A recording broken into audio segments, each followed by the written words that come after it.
I am 76 years old. After all these years of living, I've come to understand something very simple.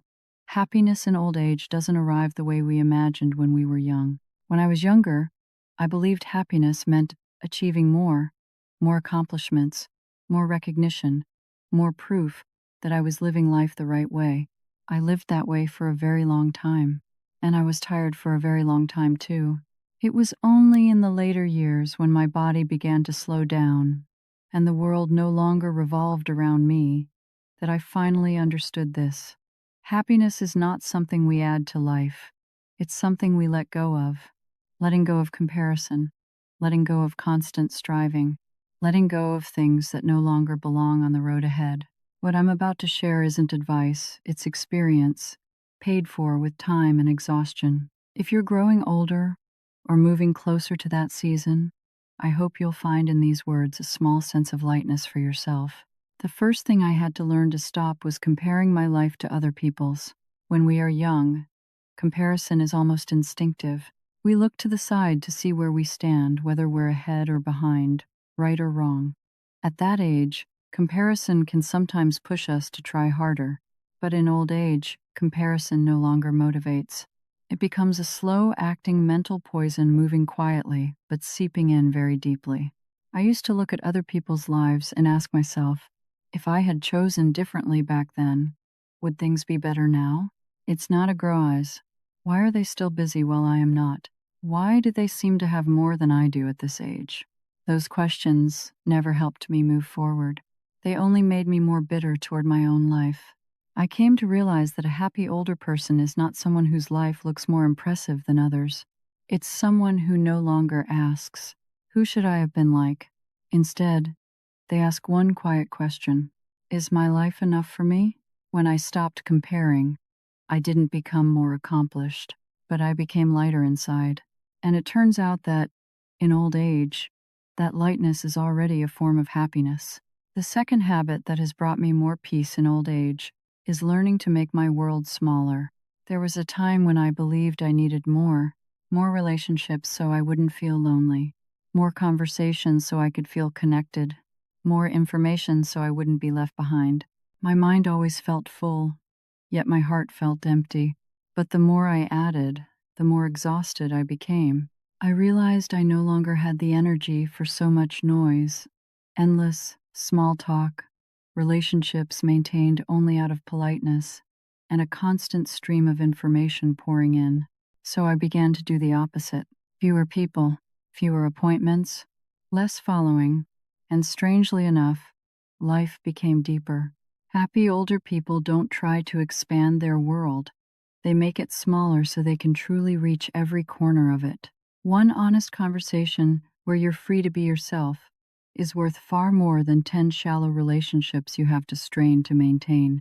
When the outside world grew smaller, my inner world grew calmer. And in that calm, I began to hear myself clearly again. The third habit I've held on to all the way into old age is this: always having at least one thing that needs me. As we grow older, it isn't only health or speed that fades away. The quietest thing to disappear is the feeling of being needed. Our children grow up and build lives of their own.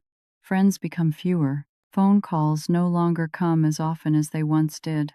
There are days that pass very quietly, so quietly that you find yourself asking, if I did nothing at all today, would anyone really notice? I used to be afraid of that question. Then I came to understand this. I don't need to be important to the whole world. I only need to be important to something. One person waiting for my call, an animal expecting to be fed, or simply a small daily task that wouldn't happen if I didn't do it. The feeling of being needed is not loud. It doesn't bring applause, but it gets you out of bed each morning. It reminds you that your presence still matters, even in the quietest way. In old age, that has been the strongest remedy against emptiness that I have ever known. The fourth habit that has helped me feel lighter in old age is allowing myself to feel sad without blaming myself for it. Many older people, myself included in the past, feel ashamed of sadness. We think we no longer have the right to be sad. Our children are grown, life is stable, so we should be strong, should be grateful. should be happy, end quote. But emotions don't operate according to those shoulds. There are days when I feel sad without knowing why. Nothing major has happened. It's just memory, just emptiness, just the feeling that time is moving faster than I can hold on to it. And I used to scold myself for that, for being weak, for not appreciating what I already had. Later, I came to understand this. Sadness is not weakness. Sadness is simply a very honest part of living long enough to experience loss, change, and reflection. Happy older people don't force themselves to appear cheerful. They don't perform strength for anyone. They allow themselves to feel sad, sit with it for a while, and then let it pass on its own. When I stopped blaming myself for my emotions, my heart softened, and in that softness, I found much more peace.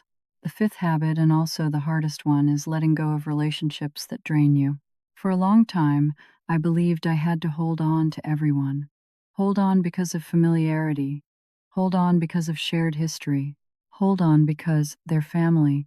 I thought endurance was maturity, tolerance was kindness, and silence was the way to keep peace. But as the years went by, I began to see clearly. Some relationships don't bring peace. They only take away what little energy we have left. After each encounter, I felt tired. Not tired because of age, but tired from holding myself together. Not everyone needs to be kept, and not everyone related by blood must be endured for a lifetime. That doesn't mean I hate anyone. I simply choose to step back. I choose less contact. I choose just enough distance so I don't keep hurting myself. Happy older people don't try to please everyone. They are decisive about where their energy goes. They understand that inner quiet is more valuable than any relationship that costs them their peace. Letting go is not losing. Sometimes, letting go is the last way to keep yourself. The sixth habit, and the one that came to me the latest, is learning to forgive in order to feel lighter, not in order to be right. There are things that happened a very long time ago, words that can't be taken back, choices that hurt me deeply. I used to believe that forgiving meant admitting the other person was right, that it meant saying, "It's okay," and I couldn't do that. But as time passed, I realized something important. Forgiveness doesn't erase the past. It doesn't undo what happened. Forgiveness does only one thing. It frees me from carrying that past with me every single day. I carried anger for a long time, quietly, without speaking it out loud. It wasn't loud, but it was heavy. So heavy that sometimes I felt exhausted without knowing why.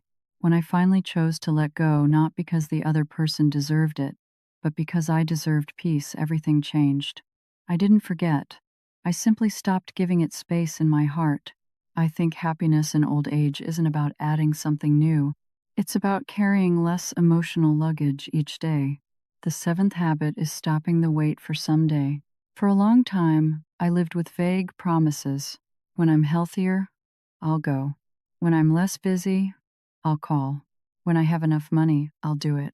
Those sentences sound reasonable, but they all share one thing in common. They never arrive.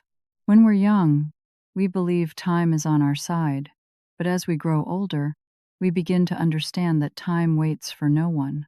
Health doesn't simply improve on its own.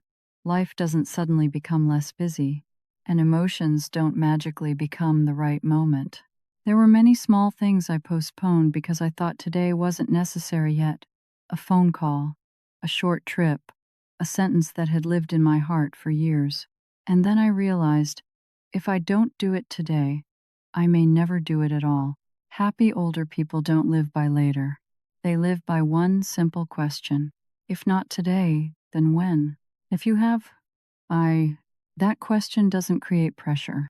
It simply reminds me to cherish the moment I'm still here, still clear enough to choose living, instead of continuing to wait.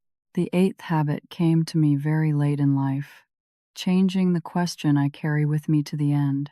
For many years, I kept asking myself, have I been successful? Have I left something meaningful behind? How will people remember me? Those questions once pushed me to strive, but later on, they only made me tired, because success has no single measure, and the older we grow, the more unclear those measures become. Then, one very ordinary day, I asked myself a different question. Have I been kind to myself? That question made me pause. What does being kind to myself mean? It means not forcing myself to be like anyone else. It means not blaming myself for the things I can no longer do. It means allowing myself to rest without feeling guilty. It means no longer living just to please others. I realized that as the end of life draws nearer, what I need isn't a final report of achievements. I need peace. When I look back at myself, knowing that whether I was right or wrong, I lived honestly within my abilities and my limits. And to me, that is a life that is truly complete. When I look back at the 8 habits I've just shared, I don't see them as lessons to memorize.